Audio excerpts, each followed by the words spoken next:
Bonjour à tous, c'est TutoDev. Alors aujourd'hui on va se retrouver pour une nouvelle vidéo, donc la partie 4 de nos cours sur l'HTML. Alors, si vous n'avez pas regardé la précédente vidéo, d'ailleurs je mettrai le lien dans la description, la précédente vidéo sur le CSS, je vous conseille cependant de regarder parce que ça vous permettra d'éclaircir un peu ce que je vais vous expliquer ici. Alors, il faut savoir qu'en HTML, il n'y a pas que ces éléments-là, bien entendu, mais il y a aussi ce qu'on appelle des sélecteurs. Le sélecteur, ça c'était pour le CSS, et là donc ce qu'on va utiliser, ça va être plutôt en HTML des conteneurs. Alors qu'est-ce que c'est que les conteneurs? Le nom est explicite, c'est quelque chose qui va contenir des blocs ou des morceaux de texte. Donc par exemple, il faut que je vous apprenne des choses importantes, donc on va pas apprendre que les conteneurs aujourd'hui, mais quelques petites choses assez intéressantes. Et bien par exemple, il y a la notion de bloc et de inline. Alors, qu'est-ce que c'est qu'un bloc? Un bloc, c'est quelque chose, un bloc, entre deux parties de texte. Par exemple, là, H1 est un bloc, P est un bloc, bref. Donc, c'est des blocs qui forment des morceaux de texte, ou plutôt des textes entiers, plutôt. Et ce qu'on va appeler plutôt de type inline, c'est-à-dire ligne, c'est ce qu'on va retrouver dans le flot du texte, ce que je vais vous montrer immédiatement. Par exemple, une balise de type I, c'est-à-dire de l'italique. Voilà. Donc là, vous aurez vu que inutile est devenu en italique, ça je vous l'apprendrai pas, c'est inutile, vous l'avez normalement déjà vu. Mais ça va nous permettre d'aborder deux types de choses assez intéressantes. Alors, pour ce qui est des balises de type bloc, les conteneurs, c'est donc des choses qui vont contenir et permettre la sélection de notre texte après pour différentes choses. Les sélecteurs, les conteneurs plutôt, pardon, et bien ces conteneurs s'écrivent de la façon suivante. Pour les morceaux blocs, ils seront div, c'est le nom div, on le referme avec div aussi.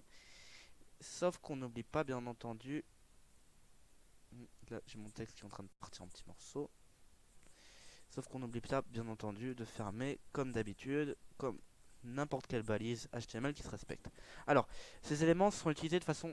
Il y a deux types de façons. Il y a l'élément ID, on n'oublie pas de mettre entre les guillemets le numéro d'identifiant. Alors, ID c'est plutôt pour un seul élément qu'on va l'utiliser, pour un élément, donc c'est ce qu'on appelle un identifiant. Chacun d'entre nous a un identifiant, bien entendu, sur Internet.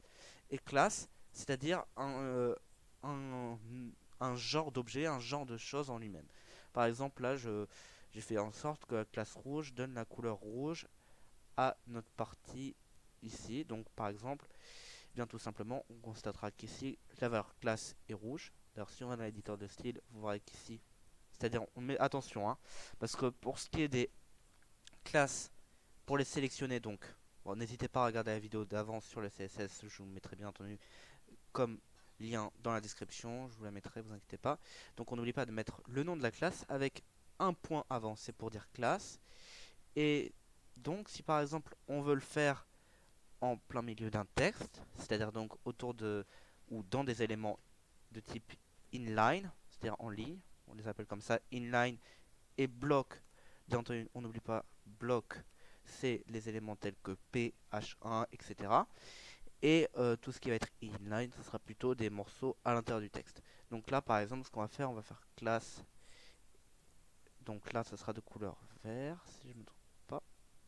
Donc là, on constate qu'inutile est devenu vert tout simplement parce qu'on lui a attribué ce qu'on pourrait dire tout simplement, on lui a attribué un sélecteur de type span, donc c'est-à-dire dans le flow du texte, avec une classe de vert.